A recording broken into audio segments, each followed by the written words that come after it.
Hey guys, it's Pilar Lastra for DKTV, and this week we're going to do something a little bit different for you. We are going to give you my top 5 quarterback receiver combos. So let's get straight into my week 8 favorite picks, starting out with Ryan Fitzpatrick and Brandon Marshall. This is my number 5 pick. So they're going up against the Oakland Raiders. Oakland's pass D is dead last. They're allowing an average of 303.8 net passing yards per game.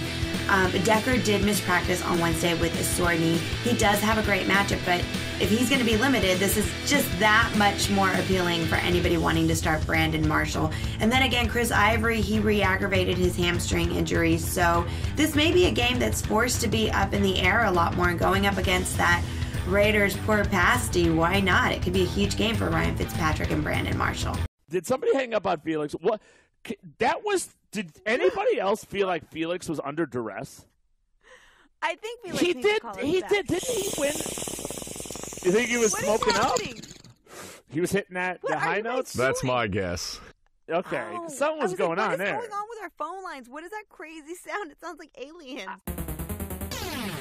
I like him in this order: Forsett, Murray, and then LaShawn McCoy. Only because he's got a fantastic matchup, but they are in London. I love Murray.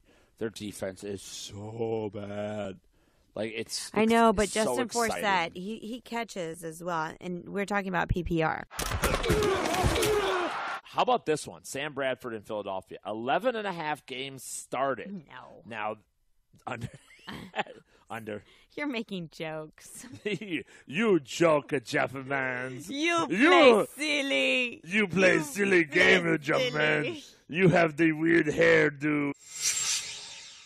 Josh McCown. It's crazy to have him on the list. Okay, it is, but he did throw 457 yards yesterday. I know. And the week before, Who he played did well. him? Yes. Well, the thing is that, I feel he's perfect for bye weeks right now. And, Yes. he's not owned very much. He's under 3% owned in most leagues.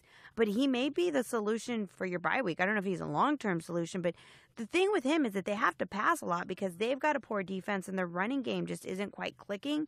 So he has no other choice but to pass the ball a lot. So I think that I like him a lot. My number 2 quarterback receiver combo for the week is going to be Peyton Manning and Demaryius Thomas going up against the Colts. First off, I love revenge games. Second off, while I was a little bummed that Peyton Manning didn't have any touchdowns last week, it was so great to see that offense finally starting to click.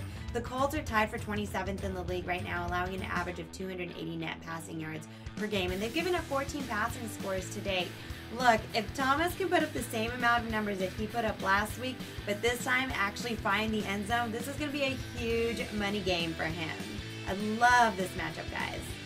And for my favorite quarterback receiver combo this week, it's going to be Tom Brady and Julian Edelman going up against Washington.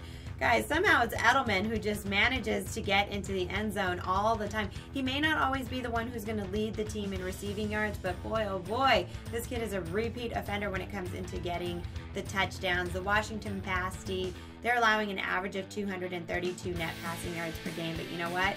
They are certainly not putting very much pressure on the quarterback to date. They've only forced 3 turnovers. And guys, Tom Brady is just too darn good. He's going to take full advantage of that and have a field day throwing the ball against them, which could be a fantastic matchup for Tom Brady and Julian Edelman. Carlos Hyde for next year, Pilar.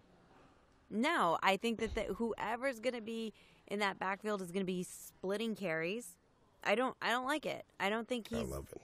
I don't like it at all. And you know what I think Chip Kelly's biggest problem is that the players don't play for him.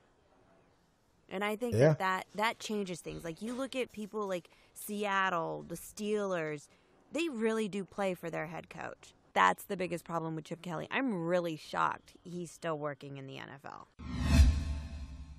What did you pay DeMarco Murray for? What did you pay all those running backs for? And I think that he's spiteful. When a player speaks up, he's like, oh, well, let me show you. I'm going to put baby in the corner. Like, what are you doing? Like, do you want to win, or do you want to show the players who's got the heavier thumb? You know what I mean? It's just, it's bad. I don't like it at all. Every single one of those receivers needs to step up their game because I am pissed. But the problem is that they're all pretty boys. There's so much talent on that team. Make the freaking first down. You know what I mean? If you watch the hardcore teams, they're standing on the other side of the first down mark. Why? So when they catch the ball, they get the freaking first down. Put your neck out there. I don't care if you're going to break it. I don't care what bone you break. You get that first down. Woo! And your trophy is swinging from my bikini.